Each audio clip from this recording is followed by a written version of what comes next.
आप सभी का स्वागत है किस्से और कहानियों में।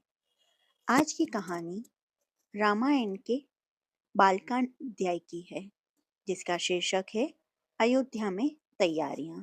हमने पिछले वीडियो में देखा कि जब राम धनुष को तोड़ते हैं, उसके बाद की आगे की कहानी। मिथिलापुरी से अयोध्या तक का मार्ग 3 दिनों में तय करके महाराज जनक के मंत्री राजा दशरथ के दरबार में पहुंचे। रतन जड़ित सिंहासन पर विराजमान महाराज दशरथ का सादर अभिवादन करने के पश्चात मिथिला के मंत्री ने कहा, हे राजन, मिथिला नरेश को आपका कुशल समाचार पूछा है और महर्षि विश्वामित्र की आज्ञा से उन्होंने आपके पास यह संदेश भेजा है कि समस्त संसार को ज्ञात है कि मिथिला के राजा जनक की पुत्री सीता अत्यंत रूपवती, लावण्यमयी एवं समस्त सद्गुणों से संपन्न है। राजा जनक ने अपने यहाँ एक यज्ञ किया था। उसमें उन्होंने एक प्रतिज्ञा की थी कि जो कोई भी भगवान शंकर के विख्यात धनुष पिनाक पर प्रत्यंचा चढ़ा देगा, उसके साथ वे राजकुमारी सीता का विवाह कर देंगे। उस यज्ञ में महामुनि विश्वामित्र, राम और लक्ष्मण दोनों राजकुमारों के साथ जनकपुरी पधारे। राम ने धनुष पर प्रत्यंचा ही नहीं चढ़ा दी, बल्कि उस धनुष के 2 टुकड़े भी कर दिए। इस प्रकार उन्होंने अपने अद्वितीय पराक्रम से सीता को प्राप्त कर लिया है। अतः राजा जनक ने आपसे सादर अनुरोध करते हुए यह संदेश भेजा है कि आप अपने समस्त परिजनों, बंधु बांधवों, मंत्रियों एवं पुरोहितों तथा गुरु वशिष्ठ के साथ शीघ्र बारात लेकर मिथिला पधारने की कृपा करें, ताकि राजकुमार श्री रामचंद्र के साथ सौभाग्यक्षणी सीता का विवाह वैदिक रीत से संपन्न हो सके और मिथिलेश कन्या के ऋण से पूर्ण हो सके। इस शुभ संदेश को सुनकर महाराज दशरथ अत्यंत प्रसन्न हुए। राम लक्ष्मण की कुशलता एवं अद्भुत पराक्रम का समाचार सुनकर उनका हृदय विभोर हो गया। वे मंत्रियों से बोले, मंत्रीवर, हमारा हृदय राम और लक्ष्मण से मिलने के लिए बहुत व्याकुल हो रहा है। इसलिए आप शीघ्र ही परिजनों एवं दरबार के सभासदों के साथ जनकपुरी चलने की व्यवस्था कीजिए। समस्त बंधु बांधवों, राज्य के प्रतिष्ठित सेठ साहूकारों, विद्वानों आदि सबको बारात में चलने के लिए निमंत्रण पत्र भिजवाइए। सेनापति जी से कहिए कि वे शीघ्र चतुरंगिणी सेना को तैयार होने का आदेश दे।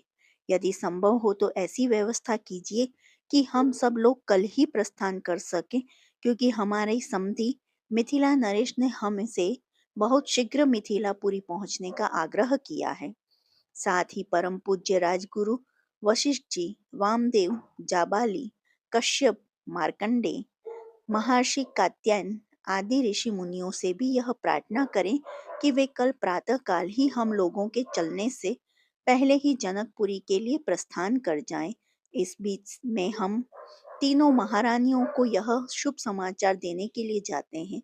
इतना कहकर राजा दशरथ ने मंत्रियों को आदेश दे दिया कि वे मिथिला से आए हुए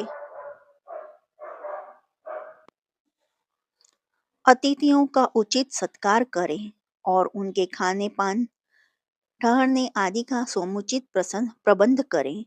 इसके पश्चात वे स्वयं राजप्रसाद के अंतःपुर में पहुंचे और तीनों रानियों को बुलाकर यह शुभ संवाद सुनाया। शीघ्र ही यह समाचार संपूर्ण अयोध्या नगरी में फैल गया।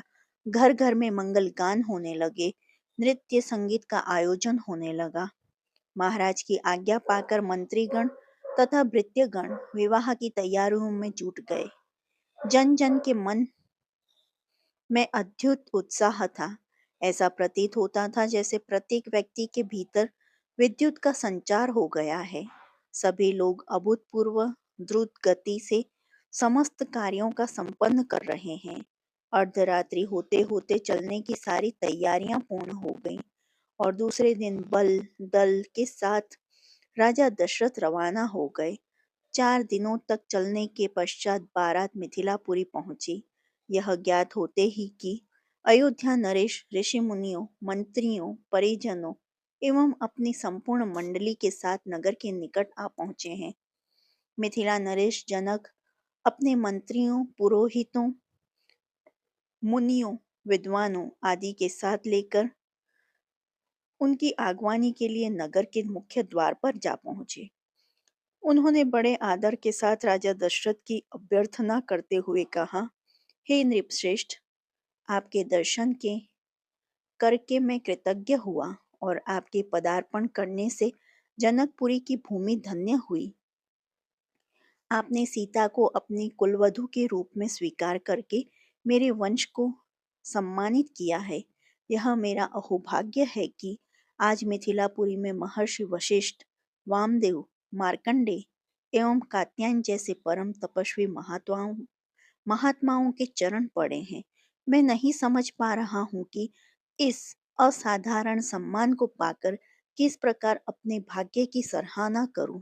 इस प्रकार समस्त आगत महानुभावों का सत्कार करके महाराज दशरथ को उनके साथ आए हुए ऋषि मुनियों, बंधु बांधवों, मंत्रियों एवं सैनिकों को जनवासे में ठहराने की उचित व्यवस्था की।